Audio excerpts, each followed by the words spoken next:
Welcome. Take a moment. If you're listening right now, you're probably carrying more than you talk about. There's a quiet moment most mornings. Before the coffee, before the noise. When you check your phone. Another request, another expectation, and you already feel tired. No one is forcing you. No one is threatening you. But you feel it anyway. That familiar pull to say yes, even when something in you says no. This is the moment no one sees. The moment right before you betray yourself. Not in a dramatic way, just a small choice. You ignore what you need. You push past your limit. You tell yourself you'll deal with it later.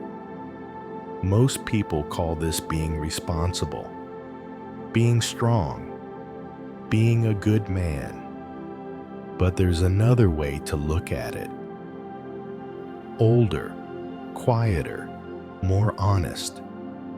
The Stoics believed that your life is shaped not by what happens to you, but by the choices you make when no one is watching. Today isn't about motivation. It's about something steadier, self-respect, and the calm strength that comes from not abandoning yourself. Stay here. Let's talk about that moment.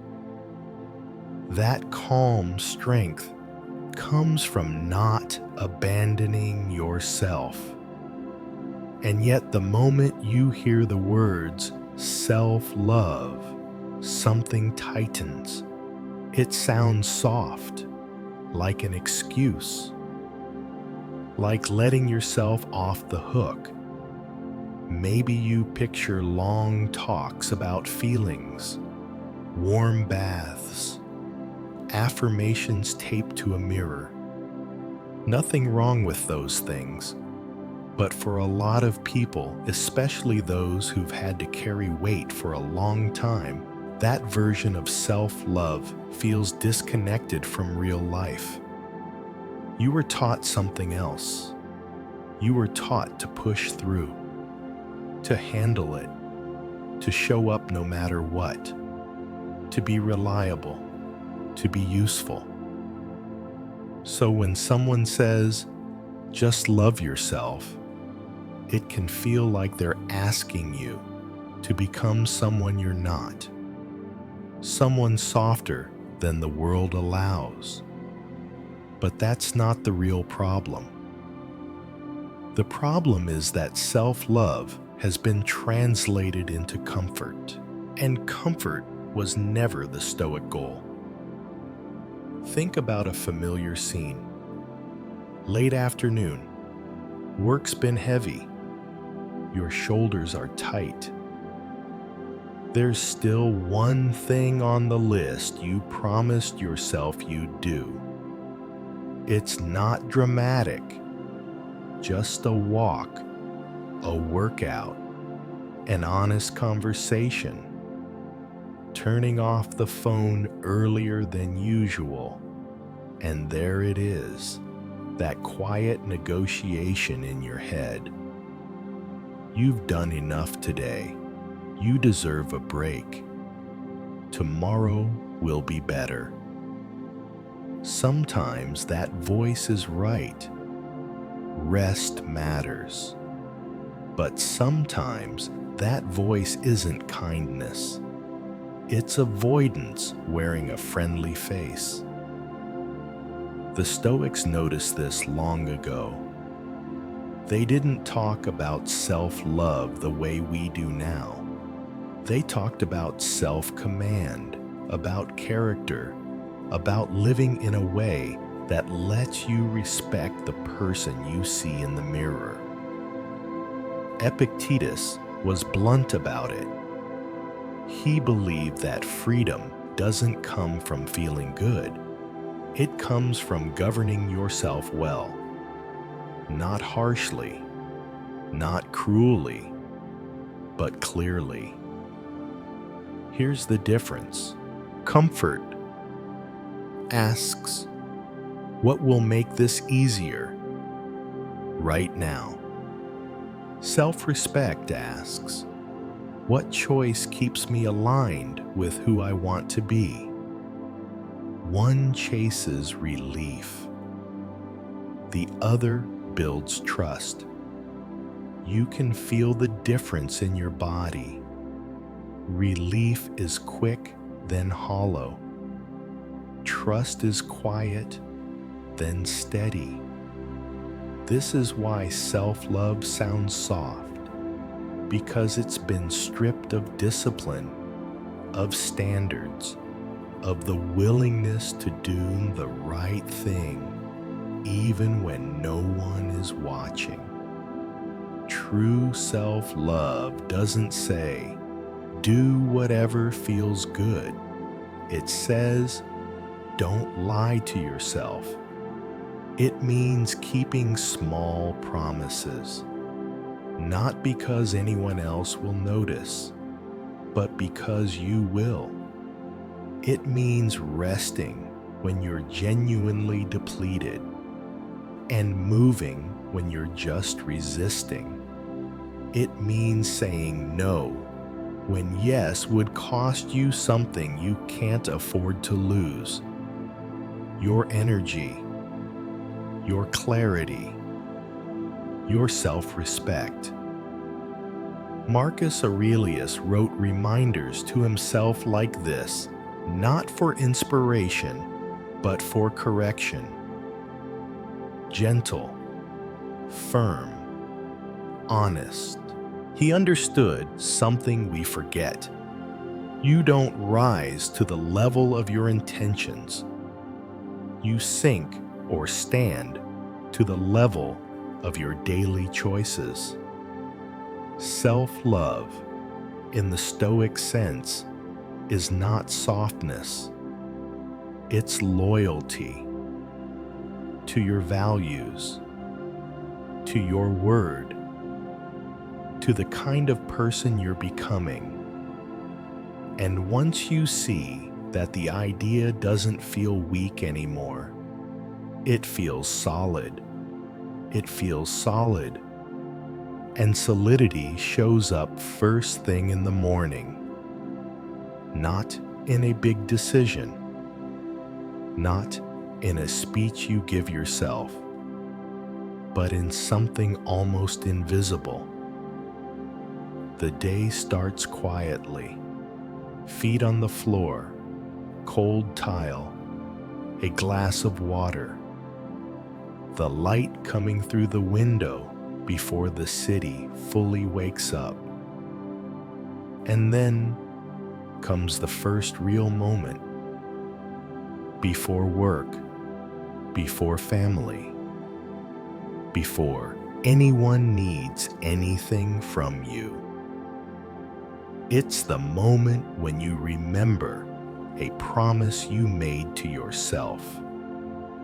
Not a dramatic one. Nothing anyone else would applaud. Maybe it was to move your body for 10 minutes. Maybe it was to sit in silence instead of scrolling. Maybe it was to write a single, honest sentence in a notebook. Maybe it was to step outside and breathe before the day takes over. And right there, something happens inside.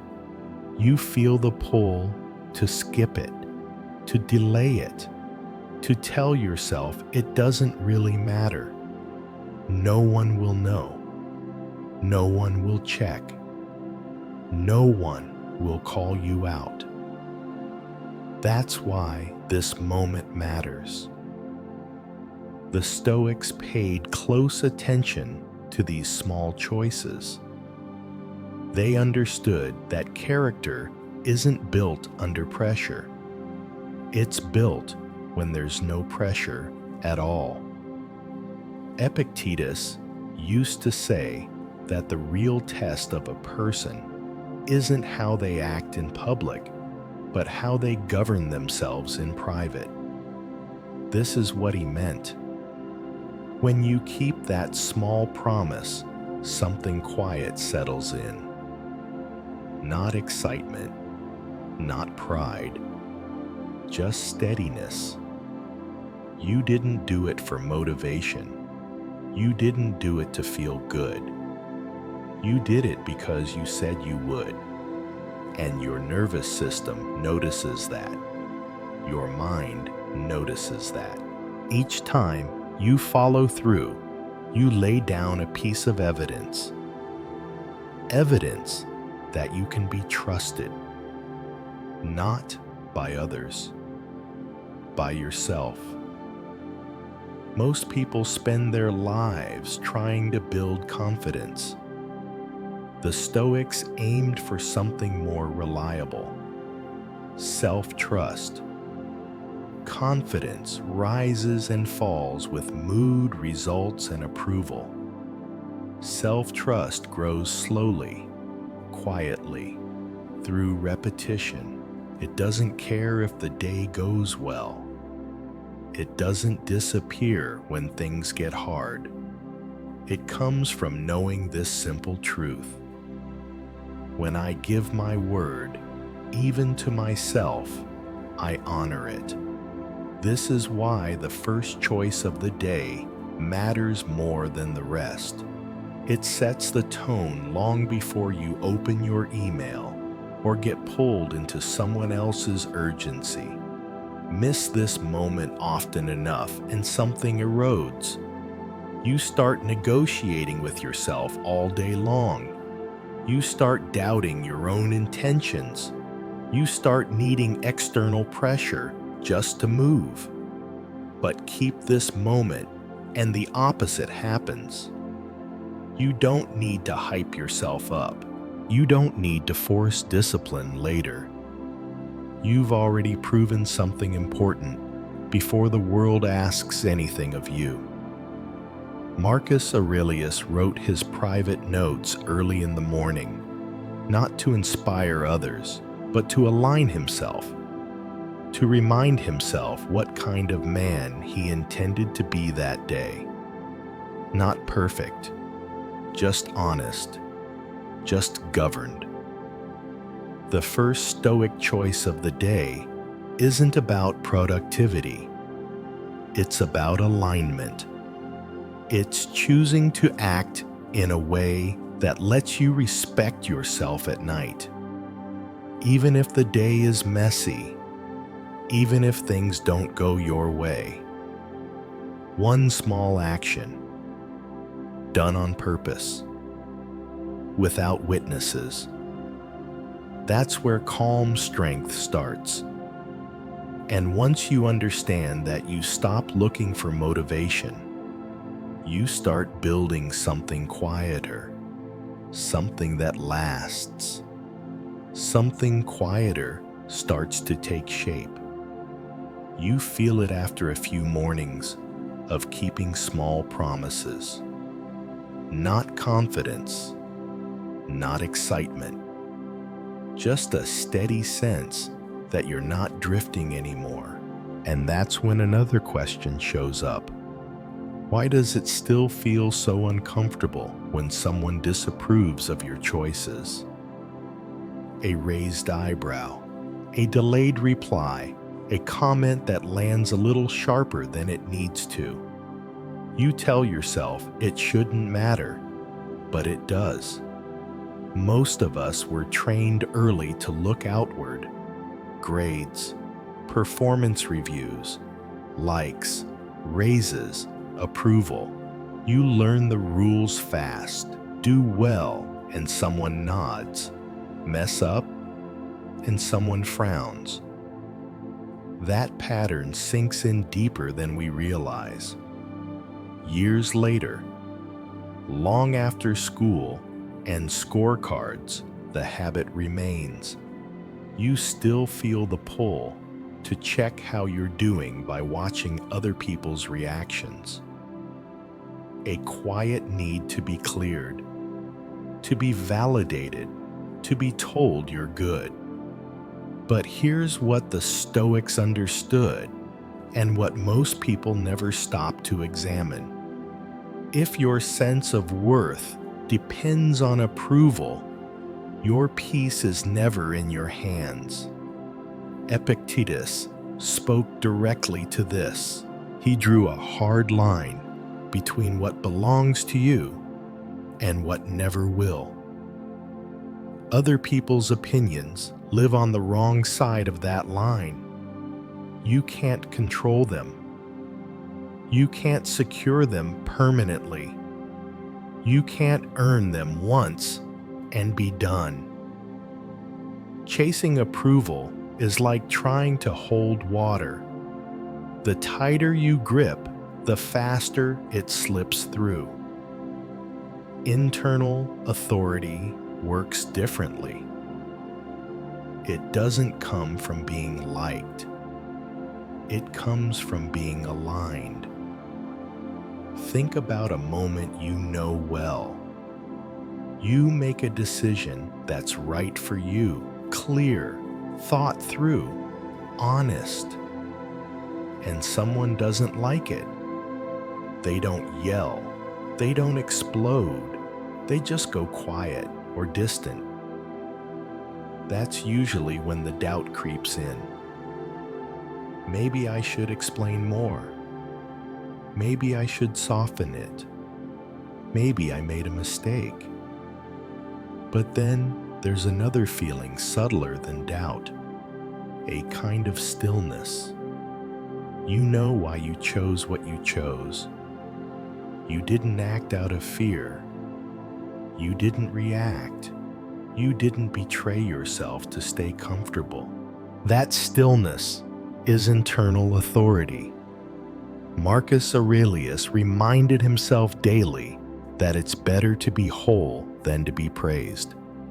Better to stand on your principles than to stand on shifting ground. Internal authority means you don't need to win the room. You only need to answer one question honestly. Can I stand behind this decision when I'm alone? When the answer is yes, you don't rush to justify yourself.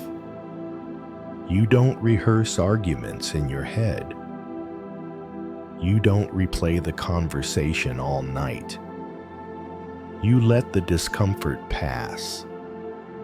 Not because you don't care, but because you've learned where your approval comes from. This is where Stoicism gets misunderstood. It's not emotional numbness. It's emotional independence. You still feel disappointment. You still feel tension. You still notice when someone pulls away. You just don't hand them the steering wheel. Internal authority is built the same way self-trust is built, quietly, through repetition. Each time you choose alignment over applause, something settles deeper. You stop asking for permission to be yourself. You stop explaining your values to people who don't share them. You stop shrinking to stay welcome. And in that space, something unexpected happens. Your decisions get simpler. Your energy stops leaking. Your relationships become clearer. Some people respect you more. Some drift away. Both outcomes tell you the truth. Internal authority doesn't make life louder, it makes it cleaner. And once you feel that you stop needing approval to move forward, you already gave yourself the only one that matters. That cleanliness reveals something uncomfortable. Once you stop chasing approval, you start to notice how often you give it away: your time, your energy, your yes, without ever being asked directly. It usually doesn't look dramatic. It looks like staying late when you're already drained, answering a text right away, even though your chest tightens when you see the name, agreeing to plans while quietly hoping they get canceled, smiling through conversations that leave you feeling smaller than when you arrived. You tell yourself it's being kind, being flexible, being easy to work with. But later alone, something nags at you. A low-grade resentment, a fatigue that sleep doesn't fix. That's the cost of people-pleasing. Not because helping others is wrong, but because saying yes when you mean no teaches your nervous system that your limits don't matter.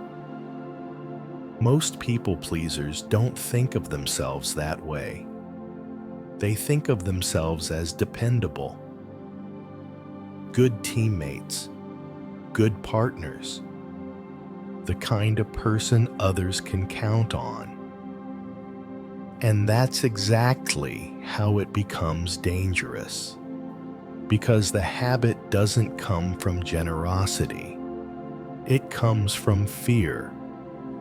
Fear of conflict, fear of disappointing someone, fear of being misunderstood, fear that if you stop accommodating, you'll be left behind.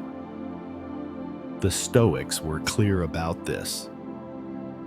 They believed that living against your own values, even quietly, even politely, is a form of self-harm. Epictetus warned that when you hand over control of your choices to avoid discomfort, you lose something more important than approval. You lose integrity. Picture a familiar exchange. Someone asks for something, nothing outrageous, just a favor, a commitment, a piece of your time. You hesitate.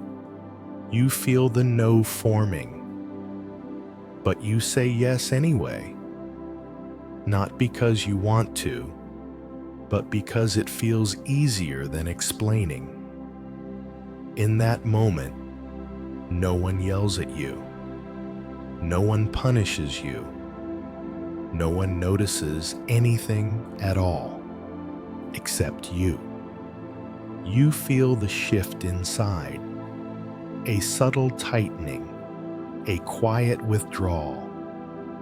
That's the betrayal, not of them, of yourself. People-pleasing isn't about being nice. It's about managing other people's reactions at the expense of your own alignment. And here's the part that's hard to accept. It doesn't actually create respect. It creates convenience. People grow comfortable with access to you, not with who you are. Marcus Aurelius wrote about guarding the gates of the mind, but the same applies to your time and energy.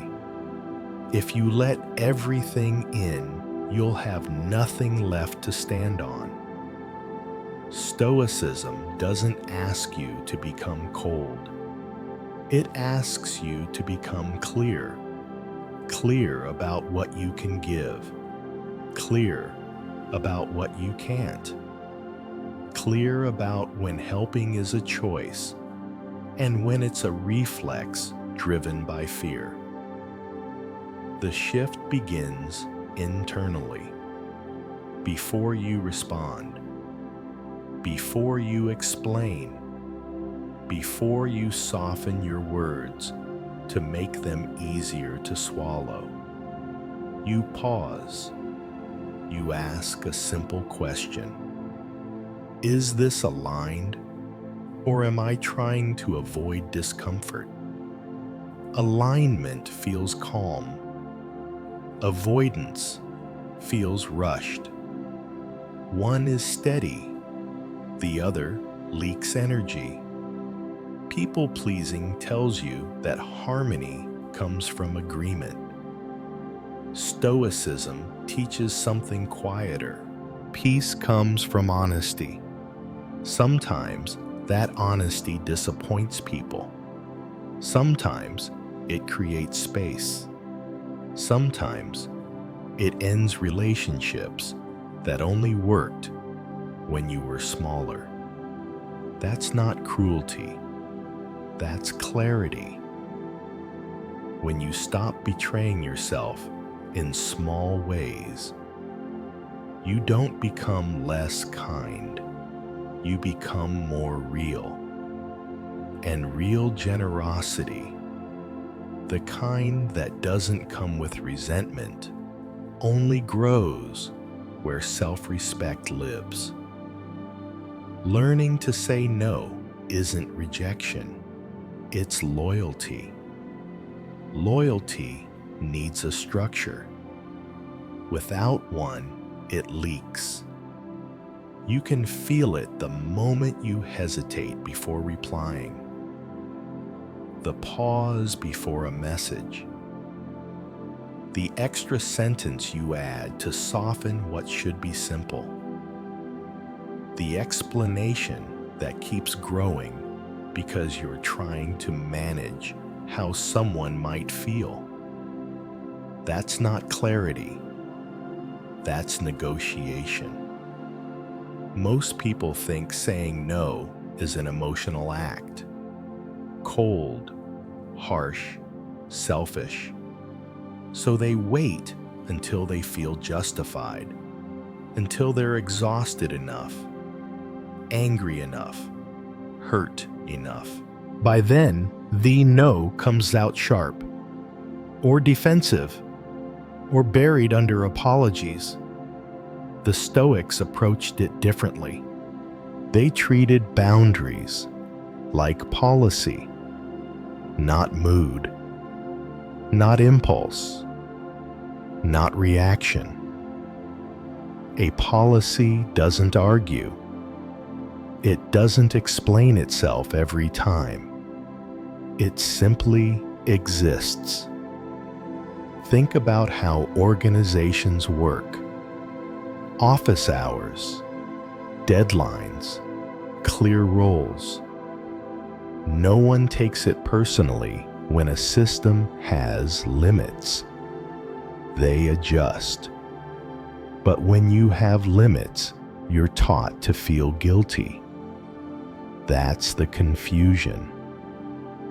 Marcus Aurelius wrote about living in accordance with nature, not forcing yourself into shapes that don't fit, not pretending you have endless energy when you don't. Saying no in this sense isn't rejection, it's alignment. Picture a common moment. A friend asks for help on a night you plan to rest. A coworker drops something on you late in the day. A family obligation appears with no warning. Your body responds before your mouth does.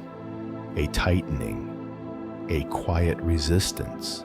That's information, not something to override, something to read. A Stoic boundary sounds simple. I can't do that tonight. That doesn't work for me. I won't be available. No story, no defense, no emotional charge, just fact. At first, this feels uncomfortable because you've been trained to believe that discomfort means you're doing something wrong. But often, discomfort just means you're doing something new. Epictetus taught that we suffer not from events, but from our judgments about them. The event is the request. The judgment is the belief that saying no makes you a bad person. Change the judgment, and the action becomes clean. A policy-based no protects more than your time. It protects your energy, your focus, your ability to show up fully where you do choose to be. And here's the part people rarely talk about. Clear boundaries actually make relationships healthier. When people know where they stand with you, they stop guessing. They stop pushing. They stop relying on your guilt as leverage. Some won't like it. That's inevitable. But the ones who respect you will adjust. And the ones who don't were benefiting from your lack of policy. That's not bitterness. That's information. Stoicism doesn't promise comfort. It promises coherence. When your words match your limits match your values, and your values match your actions, life gets quieter, not easier. Quieter. You stop rehearsing conversations in your head. You stop resenting commitments you agreed to. You stop needing recovery from your own choices. No becomes neutral, a statement of fact, not a verdict on your character. And when you say yes, it carries weight, because it's chosen, not extracted. A policy-based no isn't about pushing people away. It's about staying intact. And integrity, once established, does most of the talking for you. Integrity changes the way you look at the past. Once you stop bending yourself to fit every situation, memories start surfacing. Moments you brushed off at the time. Things you told yourself didn't matter. A conversation where you felt dismissed. A promise that was broken and never repaired. A loyalty that wasn't returned. You remember how you handled it. You stayed calm. You stayed polite. You stayed quiet. And later alone, you wondered why it still bothered you. Pain has a way of lingering when it never gets translated into meaning. Most people assume pain is something to heal, erase, or move past as quickly as possible. But the Stoics looked at it differently. They saw pain as information, not a verdict, a signal. Every time something hurt, it pointed to a boundary that hadn't been drawn yet, a value that hadn't been honored, a standard that hadn't been set. Think about a moment that changed you, not the dramatic kind, the subtle one. You trusted someone and they didn't show up. You gave more than you should have and felt invisible afterward. You stayed longer than you knew was right. You didn't break in those moments. You learned. You learned what neglect feels like, what disrespect sounds like, what it costs to ignore your instincts. Those lessons didn't come gently, but they came clearly. The Stoics believed that adversity refines character the way fire refines metal, not by destroying it, but by burning away what doesn't hold. Seneca wrote about how hardship reveals who we are, not because pain is noble, but because it strips away illusion. When something hurts, it shows you what matters. The mistake most people make is turning that pain inward. They lower their expectations. They soften their standards. They tell themselves to ask for less next time. That's not healing. That's shrinking. Stoic wisdom points in the opposite direction. Pain isn't proof that you need to toughen up or numb out. It's proof that something crossed the line. Standards aren't punishments, they're protections. When you decide quietly, I won't tolerate that again, you're not being bitter, you're being precise.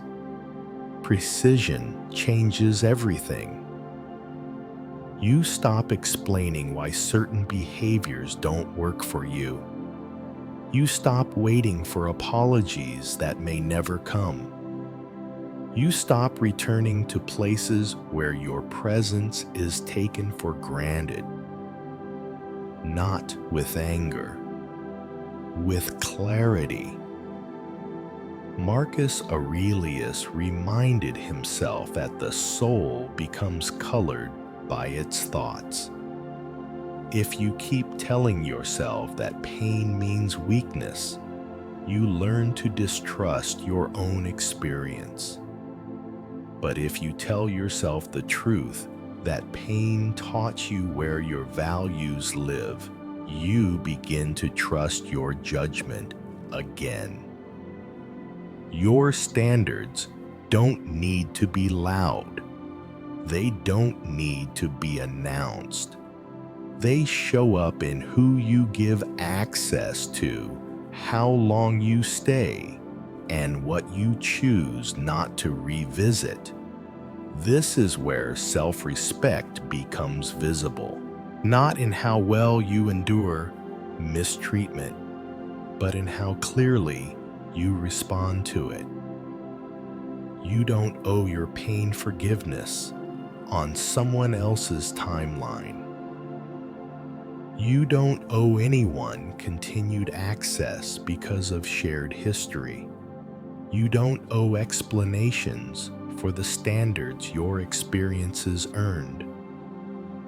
Your pain didn't break you. It trained you. It taught you what you value, what you protect, what you will no longer negotiate. And when you honor those lessons, the past stops haunting you. It starts guiding you. Guidance has a way of pointing forward. Once your standards are clear, your days stop feeling dramatic.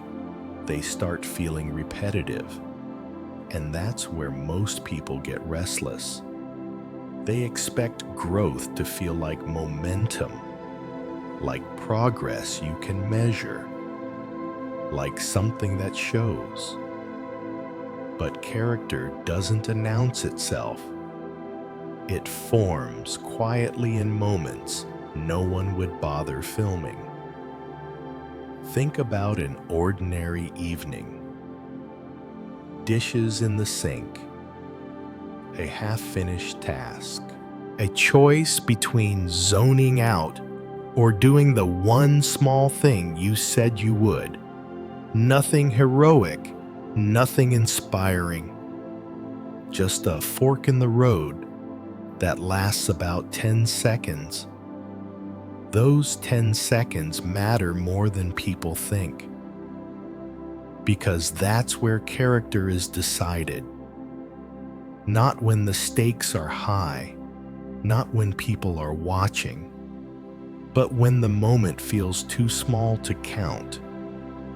Most people underestimate boredom. They think it's neutral, but boredom is where your habits show their teeth. When there's no pressure, no deadline, no applause, you see what actually governs you. Impulse, avoidance, or principle. The Stoics were clear on this point. They believed that virtue isn't proven in crisis. It's revealed in routine. Anyone can rise to the occasion once. Few people can remain steady every day. Marcus Aurelius didn't write about glory. He wrote reminders to himself about patience, restraint, and attention. The unglamorous work of staying aligned. He understood something most of us resist. The person you become is shaped less by your big decisions and more by how you handle the dull ones. You can feel this truth when you're tired, the kind of tired where nothing is wrong but everything feels heavier. That's when shortcuts whisper. That's when standards feel negotiable. That's when the voice says, "It doesn't matter this time," but it does. Not because the action itself is life-changing, but because it votes for the kind of person you're training yourself to be. One skipped responsibility doesn't ruin you. One kept promise doesn't define you, but patterns do. Stoicism isn't about intensity, it's about consistency. Doing the right thing when it's boring, when it's inconvenient, when it feels like no one would notice either way. That's how calm strength is built. Not loud, not rushed, just reliable. You start to trust yourself, not because you feel disciplined, but because you've seen yourself show up without drama. You don't need to force motivation. You don't need to chase inspiration. You move because it's who you are now. This is also why comparison loses its grip. When you're focused on character, you stop measuring yourself against other people's highlights. You're too busy keeping your own word. Aristotle once said, "We are what we repeatedly do." The Stoics refined that idea. They believed we are what we repeatedly choose, especially when the choice feels insignificant. So, if your days feel plain right now, if your progress feels quiet, if no one is clapping, that may be a good sign. It means you're working in the right place. Character isn't built in moments that excite you. It's built in moments that test whether you'll stay aligned without external pressure. Those moments are easy to miss, easy to dismiss, easy to rush through, but they add up, and over time, they turn into something solid, something steady, something you can stand on. Steadiness invites structure. Once you understand how character is built, the question becomes simple. How do you start the day without drifting? Not with inspiration, not with force. With a small code you return to even when the morning is rushed. 7 minutes is enough, not to fix your life, just to set your direction. The first minute is about arriving. Before the phone, before the headlines, before the day asks anything of you. You sit or stand still, feet on the floor, one hand on the counter or the back of a chair. You take a slow breath in through the nose, then a longer breath out. Nothing mystical, just signaling to your body that you're here, that you're not late yet, that this moment belongs to you. The Stoics believed attention was the foundation of freedom. You can't govern yourself if you never fully arrive. The second minute is about orientation. You look at yourself in the mirror, not to judge, not to motivate. Just to check in, you ask one quiet question. What kind of person do I intend to be today? Not what will happen, not how it will feel. Just who you choose to be when it does. Calm, clear, honest. The third minute is about the body. Nothing intense. A few slow movements, stretching the back, rolling the shoulders, letting stiffness loosen. The Stoics understood the body as a partner, not an obstacle. If it's ignored, the mind pays for it later. This isn't training, it's maintenance. The fourth minute is where alignment sharpens. You choose one small action you will not negotiate today. Something simple. A walk. A task you've been avoiding. Turning off screens at a set time.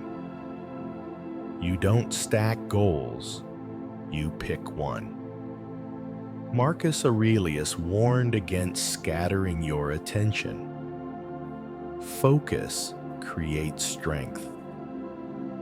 The fifth minute is about boundaries. You think ahead to one situation that might test you. A request, a conversation, a familiar pressure. You decide in advance where your line is. Not emotionally, practically.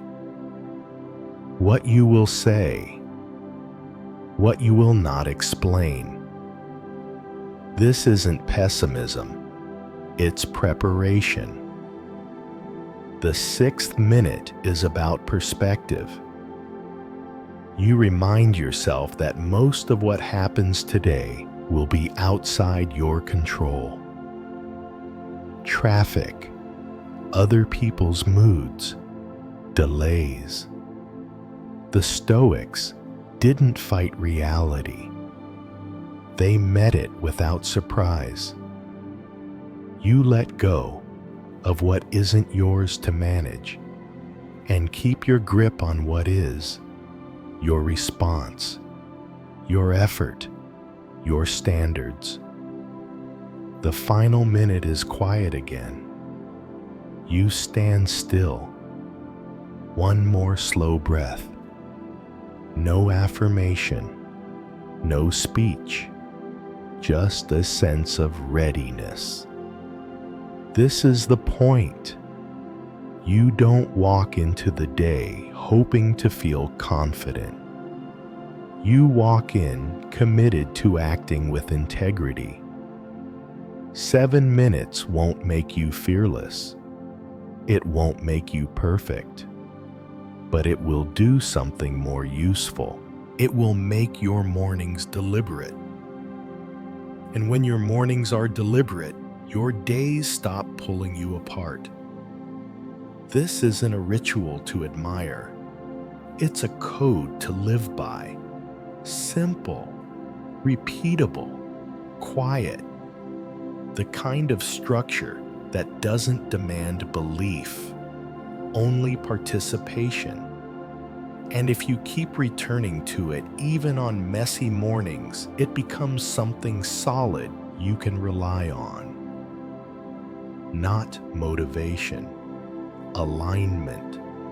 Alignment has a sound. It isn't loud. It doesn't announce itself. It feels like walking out the door without second-guessing what you're carrying. When you live this way, nothing dramatic changes all at once. Your mornings look the same. Your responsibilities don't disappear. People don't suddenly understand you better. But something shifts underneath. You stop rushing to explain yourself. You stop replaying conversations at night. You stop wondering who you need to be today to keep everything smooth. Self-love, the kind we've been talking about, doesn't chase comfort. It doesn't chase approval. It doesn't need witnesses. It's built from small, repeatable acts of self-respect. Keeping your word. Holding your line. Doing what you said you would do, even when it feels ordinary. The Stoics believed that a good life isn't made from perfect conditions. It's made from consistent choices, not heroic ones, honest ones. When you stop abandoning yourself, the world responds in quiet ways. Some people lean in, some fall away. Most simply adjust. You don't become colder, you become clearer. Your energy stops leaking into explanations and guilt. Your time starts feeling like it belongs to you again. Your relationships get simpler, even when they get smaller. This is the change most people miss. Self-love isn't about feeling better about yourself. It's about being able to live with yourself. At the end of the day, when the house is quiet and the phone is down, there's a moment when you take stock. Not of what you accomplished, not of what people thought.